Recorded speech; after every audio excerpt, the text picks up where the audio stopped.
Alors, comment bien démarrer avec Claroline Connect? Pour chaque institution, vous allez avoir une URL, une adresse web sur laquelle il va falloir se connecter. Par exemple, à Lyon 1, c'est claco.univ-lyon1.fr.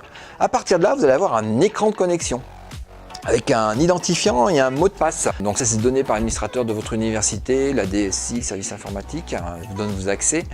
Vous perdez le mot de passe perdu, puis une petite procédure pour le retrouver.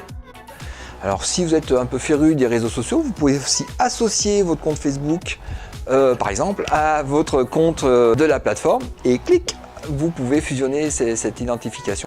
Une fois que vous êtes connecté, vous avez accès à votre espace personnel, c'est-à-dire vous avez accès d'une part à tout ce que vous pouvez déposer dans votre espace personnel, à vous, mais aussi tous les cours sur lesquels, tous les espaces personnels, les enseignants ou d'autres utilisateurs de la plateforme vous ont donné l'accès et participer ainsi à des activités, à des cours en ligne.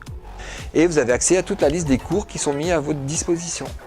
Alors une fois que vous arrivez dans un espace de travail, les enseignants ont la possibilité d'avoir plusieurs affichages. C'est eux qui gèrent un peu l'affichage. Donc vous pouvez vous laisser guider vers le scénario pédagogique proposé par l'enseignant ou l'équipe des enseignants qui propose l'enseignement en ligne. Une fois que vous rentrez dans un espace d'activité, vous avez plusieurs choses qui sont à votre disposition en fonction de ce que les enseignants ont ouvert.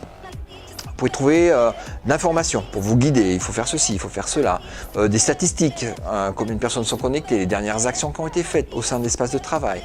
Vous avez plusieurs types d'activités pédagogiques, la diffusion de fichiers, de contenus, de cours, des évaluations, des quiz, des outils plus collaboratifs comme des blogs, comme des wikis, et puis des outils qu'on voit plus dans les MOOC, évaluation par les pairs, attribution de badges. Donc il y a plein de choses qui sont mises à disposition. Les enseignants peuvent changer l'ergonomie, l'adapter en fonction du public qu'ils ont, leur niveau d'appropriation de la plateforme.